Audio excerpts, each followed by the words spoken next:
안녕하세요. 오늘 여러분과 함께 살펴볼 이야기는 바로 신장 건강입니다. 특히 최근 한국에서 만성 신장 질환자가 2016년하고 비교해서 2020년에 무려 37%나 늘었다고 하더라고요. 근데 이게 더 걱정되는 게 신장이 한 70, 80% 이렇게 망가지기 전까지는 뭐 별다른 증상이 없다는 거잖아요. 이른바 침묵의 장기인데 오늘 이 부분에 대해서 좀 깊이 파고들어 보겠습니다. 네. 그 침묵이 사실 참 무섭습니다. 이게 한번 기능이 딱 떨어지면 원래대로 되돌리기가 정말 어렵거든요. 그러다 보면 결국엔 이제 투석이나 이식으로 가게 되고 삶의 질에 엄청난 영향을 미치죠.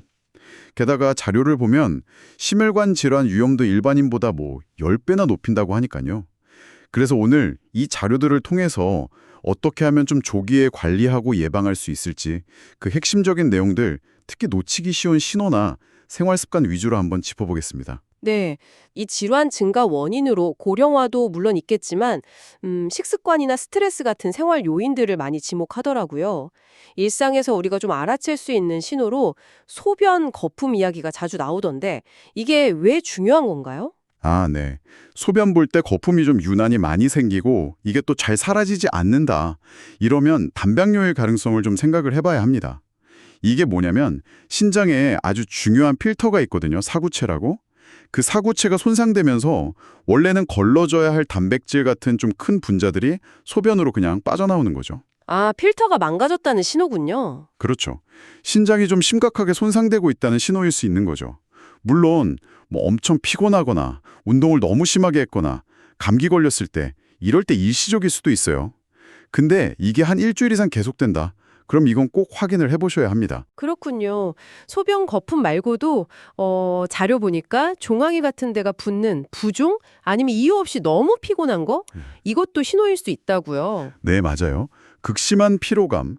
이게 신장이 그 적혈구 생산하는 호르몬 만드는 데도 관여를 하거든요. 아, 진짜요? 네. 그래서 신장 기능이 떨어지면 빈혈이 생기기 쉽고 그래서 피곤함을 느낄 수 있죠. 뭐 소변량이 갑자기 변화하거나 속이 메스껍거나 혈압이 오르는 것도 마찬가지 신호일 수 있고요. 정말 다양한 신호가 있네요. 그럼 특히 어떤 분들이 이런 신호에 좀 더 주의를 기울여야 할까요? 네, 자료들에서 몇몇 고위험군을 좀 지목하고 있는데요. 우선 갱년기 여성분들. 에스트로겐이 감소하면서 혈관 탄력성이 좀 떨어질 수 있거든요. 이게 신장에 부담을 줄 수 있고요. 아, 호르몬 변화가 혈관에 영향을 주는군요. 그렇죠. 그리고 뭐 고혈압이나 당뇨병 있으신 분들은 이미 혈관 손상 위험이 높으니까 당연히 더 조심하셔야 하고요. 또 체중이 좀 많이 나가는 분들도 혈압 문제랑 관련이 깊고요. 의외로 골다공증 환자분들도 언급되는데 뼈에서 칼슘이 빠져나오면서 소변으로 배출될 때 신장에 결석이 생길 위험이 좀 커진다고 해요. 아, 골다공증이랑 신장 결석에 또 관련이 있군요. 듣고 보니 결국 다 혈관 건강 문제로 귀결되는 것 같네요. 네, 맞습니다. 정말 혈관 건강의 핵심이라고 볼 수 있죠. 그럼 신장 건강, 더 나아가서 혈관 건강에 좀 도움이 되는 음식들은 어떤 게 있을까요? 자료에서 한 4가지 정도를 추천하던데요? 네. 첫 번째로는 콩류를 들 수 있습니다. 특히 뭐 강낭콩이나 검은 콩 같은 거요. 이게 양질의 식물성 단백질 공급원이면서 동시에 이소플라본이라는 성분이 풍부해서 혈관 건강에 도움을 줄 수 있습니다. 콩이요, 네. 두 번째는 이제 율무나 옥수수점처럼 이뇨작용을 좀 돕는 식품들인데요. 근데 이건 좀 주의해야 할 게 신장 기능이 아직 괜찮을 때 노폐물 배출을 돕는다는 의미지 기능이 많이 떨어진 상태에서는 오히려 부담이 될 수 있으니 조절이 필요합니다. 아, 기능이 나빠지기 전에 도움이 된다는 거군요. 네. 그리고 세 번째가 아스파라거스. 이것도 이뇨작용을 돕고 항산화 효과도 있고요.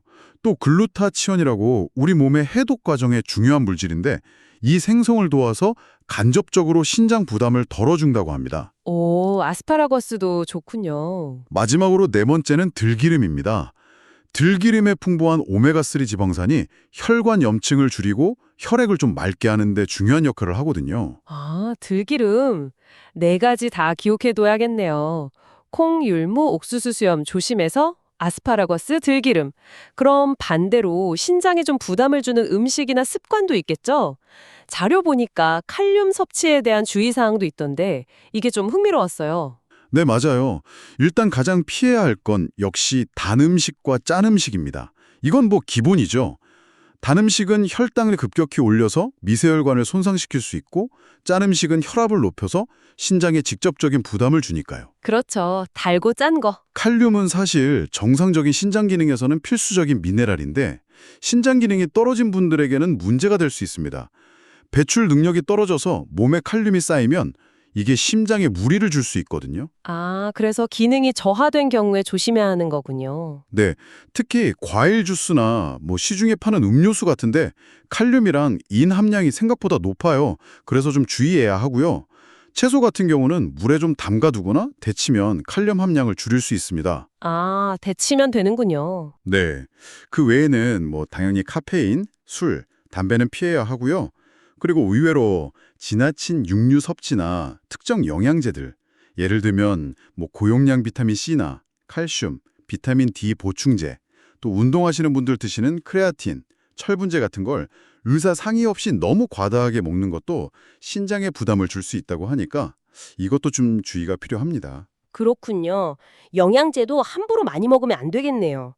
들어보니까 신장 건강이라는 게 단순히 콩팥 하나만의 문제가 아니라 정말 우리 몸 전체의 혈관 건강, 그리고 염증 관리랑 아주 깊게 연결되어 있다는 생각이 듭니다. 한번 나빠지면 되돌리기 어렵다는 점, 이거 정말 계속 마음에 새겨야 할 것 같아요. 네, 정말 그렇습니다. 오늘 살펴본 것처럼 식습관 개선이 정말 기본 중에 기본이고요. 여기서 한 걸음 더 나아가서 이 자료들에서도 잠깐 언급됐던 스트레스 같은 요인들 있잖아요. 이런 것들이 만성염증이나 혈관 건강에 어떤 영향을 미치는지도 한번 연결해서 생각해 보시면 좋을 것 같습니다.